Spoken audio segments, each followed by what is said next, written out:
लड़के के लिए। हेलो दोस्तों, स्वागत है आपका बीपीएससी फाइनल सक्सेस में। तो दोस्तों, आज मैं आपसे एक रणनीति शेयर करने जा रही हूँ बीपीएससी टीआरई 2.0 की। अब उसमें मैं आपसे वर्ग 6 to 8 के लिए एसएसटी सब्जेक्ट से रिलेटेड स्ट्रेटजी शेयर करूँगी। दोस्तों, मैंने खुद 1 to 5 का एग्ज़ाम क्लियर किया हुआ है एक हफ्ते पढ़ के। तो अभी तो 12 दिन है 6 to 8 के लिए, जो इनफ है। बस हमको चाहिए कि राइट स्ट्रेटजी के साथ राइट बुक पढ़ें, और कैसे पढ़ें ये सब चीज़ें मैं आपके साथ शेयर करूंगी। तो दोस्तों, जैसे अभी मैंने आपको बताया कि मैंने 1 to 5 का एग्ज़ाम क्लियर किया हुआ है। मेरे नंबर 72 नंबर थे, 72 नंबर, जो कि एक जनरल नंबर के बराबर थे। ओके, तो आप लोग को इस एग्ज़ाम में जनरल नंबर का ही फाइट करना है। अपनी कैटेगरी के इतना सोच के नहीं चलना है। हमको सोच के चलना है कि हम जनरल हो, ओबीसी हो, एससी हो, एसटी हो, कुछ भी हो, पर जनरल इतना नंबर है ताकि हम श्योर में ही अपना सिलेक्शन ले सकें।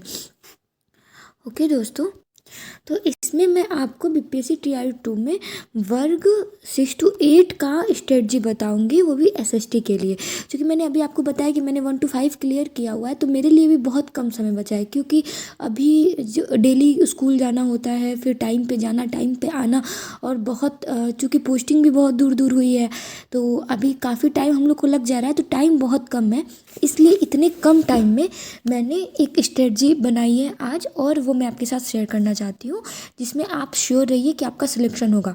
बस ज़्यादा इधर उधर नहीं भटकिए, बहुत सारे बुक्स नहीं पढ़िए, आप कुछ बुक्स पे फोकस करिए और उसी को ज़्यादा से ज़्यादा रिवाइज करने की कोशिश करिए इन 12 दिनों में। तो जैसे है आपका एसएसटी सब्जेक्ट में, तो आपके सब्जेक्ट से लगभग 80 नंबर का आएगा, और 40 नंबर जीएस से आएगा। और इसमें आपको एक मैं बेनिफिट बताती हूँ। जैसे एसएसटी से जो मेनली सब्जेक्ट का वेटेज होगा वो हिस्ट्री, पॉलिटी और ज्योग्राफी का होगा। ओके, और अगर आप इधर 40 क्वेश्चन जीएस में जाएंगे तो उसमें भी आपको हिस्ट्री, पॉलिटी और ज्योग्राफी का वेटेज दिखेगा।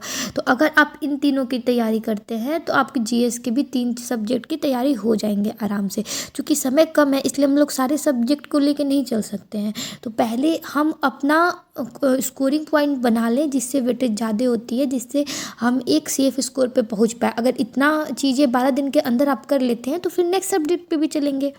वो तो आपकी कैपेसिटी के ऊपर डिपेंड करता है। तो आप इधर देखिए कि अगर ये एसएसटी से जो 3 सब्जेक्ट पढ़ेंगे, इसके अलावा आपको जीएस में एक साइंस और करंट अफेयर का थोड़ा सा वेटेज दिखेगा।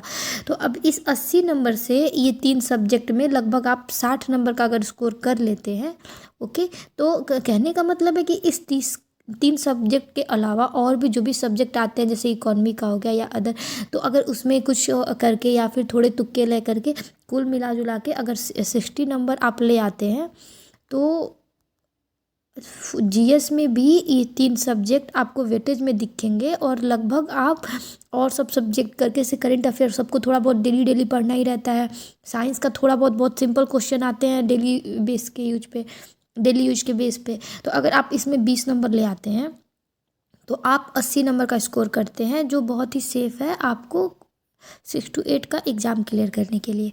ठीक है, और इसके लिए आपको बहुत कुछ ज़्यादा नहीं पढ़ना है। मैं बस 3 चीज़ आपको रिकमेंड करूँगी। पहला, आप या तो लूसेंट या क्राउन का बुक उठा लीजिए। अगर आप पहले से कोई ऐसा 1 लाइनर बुक लिए हुए हैं तो आप उसी को ही पढ़िए, आप नई बुक नहीं उठाइए। या और भी मतलब आपके खुद के नोट्स हैं तो भी आप नई बुक नहीं उठाइए। पर जो भी स्टूडेंट, लूसेंट और क्राउन बहुत ही फेमस बुक है, इससे सभी लोग परिचित होते हैं। तो इसमें से दोनों में से कोई भी एक बुक हो, आप इन 3 सब्जेक्ट के लिए इसको उठाइए। प्लस एमसीक्यू आपके पास जो भी हो, एमसीक्यू का कोई क्राइटेरिया नहीं है कि हाँ आप किरण पब्लिकेशन का लीजिए, लूसेंट लीजिए या अरिहंत लीजिए। कोई भी आपके पास अगर एमसीक्यू है तो आप उसको सॉल्व करिए। आप डेली 100 क्वेश्चन, 50 क्वेश्चन, 150 क्वेश्चन, जितना आपकी कैपेसिटी है आप उससे करिए। इससे आपको एक बेनिफिट ये होगा कि ये 3 सब्जेक्ट के अलावा आपके अदर सब्जेक्ट भी एमसीक्यू से होते रहेंगे। तो एक तो आप पहले लूसेंट या क्राउन में से एक बुक सेलेक्ट कीजिए ये 3 सब्जेक्ट पढ़ने के लिए। ओके, और एमसीक्यू डेली लगाइए 12 दिन जो भी बचा हुआ है। और 3 में आपको एक रिकमेंड करूँगी, हाईली रिकमेंड है कि आप बीपीएससी के पीवाईक्यू क्वेश्चन पेपर उठा लीजिए और लगभग 10 ईयर का आप देख लीजिए। जैसे अभी तक 69 बीपीएससी तक का एग्ज़ाम हो चुका है, तो आप 69 बीपीएससी से लेके पिछला 10 साल का पेपर उठाइए और बीपीएससी का 10 साल का पेपर पूरा एकदम अच्छे से एक एक क्वेश्चन घोट डालिए। इससे लगभग आपको PYQ से ही लगभग आपको यहाँ से ही लगभग मेरा आइडिया जहाँ तक है 20+ क्वेश्चन आपको डायरेक्ट ही मिल जाएंगे। ओके, और अगर आप देखते हैं कि जैसे आप क्वेश्चन करेंगे तो उसके नीचे ज़रूर, जैसे मान लीजिए कोई क्वेश्चन हो गया तो उसके नीचे ज़रूर कुछ डिस्क्रिप्शन होगा। अगर आप वो डिस्क्रिप्शन भी अच्छे से कर लेते हैं तो मान के चलिए 40 तो सॉरी लगभग 60 क्वेश्चन आपके हाथ में आ जाएंगे। ये मेरा गारंटी है आपसे। ओके, तो आप इसको एकदम देखिएगा प्रीवियस ईयर के क्वेश्चन और उसके डिस्क्रिप्शन, क्योंकि मेनली ये जो प्रीवियस ईयर के क्वेश्चन होते हैं ना वो हाईलाइटेड टॉपिक पे बने होते हैं कि ये एक बीपीएससी का पैटर्न है कि इस टॉपिक से बहुत ज़्यादा पूछता है। जैसे कि एक एग्जांपल देते हैं, अगर हिस्ट्री में जो आप मगध का देखेंगे, ठीक है, मगध का देखेंगे या मुगल का देखेंगे या फिर अशोक का देखेंगे, बुद्ध का देखेंगे, तो ये एक ऐसा टॉपिक है जिसे बीपीएससी एक ना एक क्वेश्चन पूछता है। इसी तरह मॉडर्न हिस्ट्री में आएंगे तो चंपारण सत्याग्रह से वो ज़रूर कुछ ना कुछ पूछेगा। ठीक है, तो आपको वो टॉपिक्स से रिलेटेड जानकारियाँ नीचे मिल जाएंगी, प्लस आपको आपको वो क्वेश्चन भी एमसीक्यू के रूप में मिल जाएगा। तो आप इसको सबसे पहले करिए। ठीक है, 10 ईयर्स का करने में ज़्यादा कुछ दिक्कत है नहीं, लगभग 150 क्वेश्चन होंगे, 150 क्वेश्चन आप डेली कर सकते हैं। तो इस एमसीक्यू की जगह पहले यही 150 क्वेश्चन कर लीजिए। ठीक है, इसको लगाने की ज़रूरत नहीं है, इसको आप डायरेक्ट पढ़ भी सकते हैं। और ये बस ये तीनों से ही आपका एग्ज़ाम ईजिली क्रैक हो जाएगा, बाकी कुछ भी पढ़ने की ज़्यादा ज़रूरत नहीं है इससे, बस हाँ, लेकिन इसको अच्छे से करना है। हिस्ट्री के लगभग जितने भी होंगे तो इसमें आपको मैं बता देती हूँ। जैसे हिस्ट्री है, हिस्ट्री में मान लीजिए 3 क्वेश्चन रहेगा हिस्ट्री, एक एंशिएंट रहेगा, एक मेडाइवल रहेगा, एक मॉडर्न रहेगा। ओके, तो इतना हिस्ट्री भी कर पाना, याद कर पाना बहुत मुश्किल हो जाएगा। तो सबसे पहले मैं आपको एक चीज़ बताती हूँ। जैसे आप एंशिएंट कर रहे हैं, ठीक है, तो एंशिएंट में आप सबसे पहले जा कर के मगध कर लीजिएगा। ठीक है, मगध में जैसे जैसे करिएगा मगध जनपद का और मगध, बुद्ध, जैन, एक मिनट में लिखती हूँ, मगध, बुद्ध, जैन, मौर्य,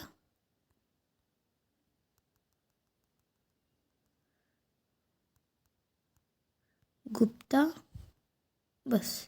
इससे क्या होगा ना, आपका बिहार स्पेशल भी लगभग इन सारे में आ जाएगा। तो आप इतना तो कर लीजिए 3-4 टॉपिक। उसमें भी जो आप वो वाला देखेंगे जिसमें बिहार की राजधानी आती है, राजगिरी हो गई, अजातशत्रु हो गया, बिम्बिसार, उदयन, ये वाले जो चैप्टर हैं मगध वाले वो ज़रूर आते हैं उसमें से एक क्वेश्चन, तो ये कर लीजिएगा। ठीक है, गुप्ता में भी ये नहीं कि सारा ही पढ़ना है, अरे चंद्रगुप्त पढ़ लिया, समुद्रगुप्त पढ़ लिया, इससे चीज़ें हो जाती हैं। मौर्य में अशोक का पढ़ लिया, चंद्रगुप्त मौर्य का पढ़ लिया, उधर से हो जाएंगे। तो ऐसे जो फेमस वहाँ के किंगडम्स रहे हैं उसको आप देख लीजिएगा। उसी तरह आप मेडाइवल में आइएगा तो मेडाइवल में आप मुग़ल और दिल्ली सल्तनत कर लीजिएगा, उससे हो जाएगा। बाकी हाँ, थोड़ा सा बड़ा ज़रूर है ये, तो इसमें भी आपको मेनली अगर बहुत दिक्कत हो रहा है तो इसको अभी रहने दीजिएगा। लेकिन आप मॉडर्न तो लगभग सब कर लीजिए, मॉडर्न नहीं छोड़िए। मॉडर्न लगभग 40 पेज का है वो, और 40 पेज अभी ये एग्ज़ाम निकालने के लिए, चूँकि कंपटीशन भी बहुत टफ है, तो इतना करने के लिए आपको करना ही पड़ेगा।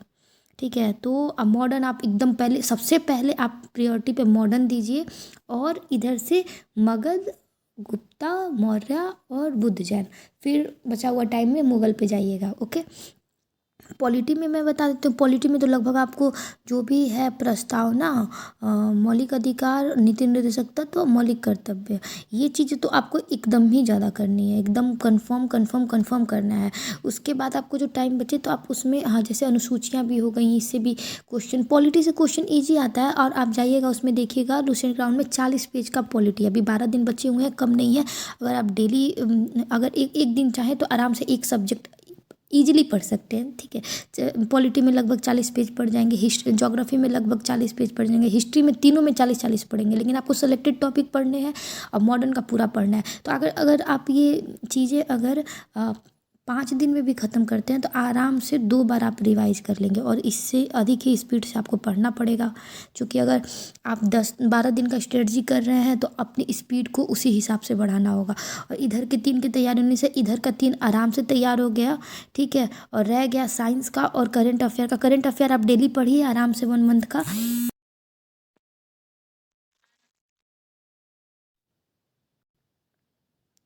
और साइंस की चीज़ें आपको ये बीपीएससी पीवाईक्यू से मिल जाएंगी और इजीली आपसे हो जाएगा। बस आज ही से लग जाइए, एकदम जी तोड़ मेहनत कीजिए। मैंने भी 1 to 5 इसी स्ट्रेटजी के साथ क्लियर किया था और आपको भी इसी स्ट्रेटजी को फॉलो करना चाहिए। आशा करती हूँ आपको मेरा वीडियो पसंद पड़ा होगा। हाँ, एक चीज़ और आपसे शेयर करना चाहती हूँ। पॉलिटी के और हिस्ट्री के कुछ टॉपिक्स मैंने ट्रिक से अपने वीडियो पे डाला हुआ है, आप उसको जाके देखिएगा, आपको ज़रूर पसंद पड़ेगा।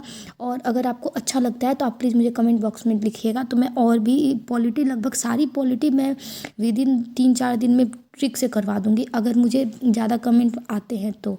अदरवाइज़ मुझे भी स्टडी करना है, वीडियो बनाने में टाइम भी लग जाता है। तो अगर आप लोग की इच्छा होगी तो मैं पॉलिटी के एकदम पूरे टॉपिक करा दूंगी। हिस्ट्री के भी कुछ टॉपिक्स हैं मेरे पास ट्रिक से, तो मैं अपना डालती जाऊँगी। ट्रिक से चीज़ें जल्दी से याद हो जाती हैं, लंबे टाइम तक याद रहती हैं।